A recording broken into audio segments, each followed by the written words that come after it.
प्रधानमंत्री मोदी का इजराइल द्वारा रक्षा और कूटनीति का नया अध्याय परिचय इंट्रोडक्शन। नमस्कार दोस्तों, आज भारत की विदेश नीति और रक्षा रणनीति के लिए एक ऐतिहासिक दिन है। प्रधानमंत्री नरेंद्र मोदी करीब 9 साल के लंबे अंतराल के बाद अपनी दूसरी इजराइल यात्रा पर रवाना हो रहे हैं। 2017 की उनकी पहली यात्रा ने दोनों देशों के रिश्तों की नींव रखी थी, लेकिन 2026 का यह दौरा सिर्फ एक मुलाकात नहीं बल्कि बदलती वैश्विक व्यवस्था में एक गेम चेंजर साबित होने वाला है। पिछले एक हफ्ते से भारत और पाकिस्तान के मीडिया गलियारों में इस दौरे को लेकर जो सुगबुगाहट है वह बताती है कि पर्दे के पीछे कुछ बहुत बड़ा चल रहा है। क्या यह सिर्फ एक औपचारिक दौरा है या फिर भारत किसी ऐसी गुप्त सैन्य तकनीक, एडवांस्ड मिलिट्री टेक की तैयारी में है जो पड़ीडी हौसी देशों के हाइपरसोनिक खतरों का जवाब दे सके? आइए विस्तार से समझते हैं। रक्षा मिशन, आयरन बीम और सुदर्शन कवच, द डिफेंस मिशन। विशेषज्ञों का मानना है कि इस यात्रा का मुख्य केंद्र बिंदु भारत का सुदर्शन एयर डिफेंस शील्ड है। भारत अपनी हवाई सुरक्षा को अभेद्य बनाने के लिए इजराइल की सबसे आधुनिक लेजर तकनीक आयरन बीम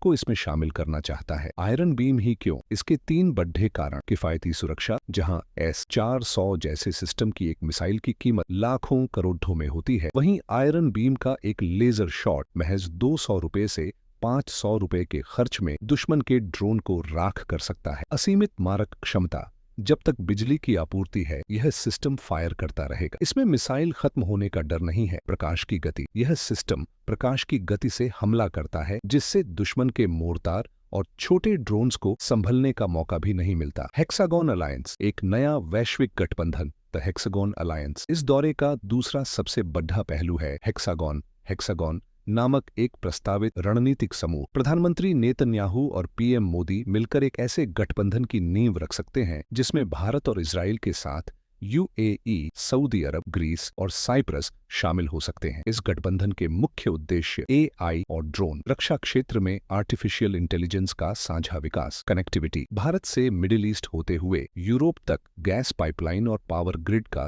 जाल बिछाना, इंटेलिजेंस शेयरिंग, समुद्री सुरक्षा और आतंकवाद के खिलाफ सूचनाओं का आदान प्रदान। निष्कर्ष, कंक्लूजन, प्रधानमंत्री मोदी की यह यात्रा केवल हथियारों की खरीद बिक्री तक सीमित नहीं है। यह भारत को वैश्विक रक्षा निर्माण का केंद्र बनाने और चीन पाकिस्तान की बढ़ती चुनौतियों को तकनीक से मात देने की एक सोची समझी रणनीति है। अगर आयरन बीम और हेक्सागन जैसे समझौते हकीकत बनते हैं तो दक्षिण एशिया का जियोपॉलिटिकल समीकरण हमेशा के लिए बदल जाएगा। आपका क्या विचार है? क्या भारत को आयरन बीम के अलावा इजराइल से कोई और खास तकनीक लेनी चाहिए? अपनी राय कमेंट बॉक्स में जरूर लिखें। अगर आपको यह विश्लेषण पसंद आया हो तो वीडियो को लाइक करें और ऐसी ही डिफेंस अपडेट्स के लिए चैनल को सब्सक्राइब करना न भूलें। जय हिंद, जय भारत।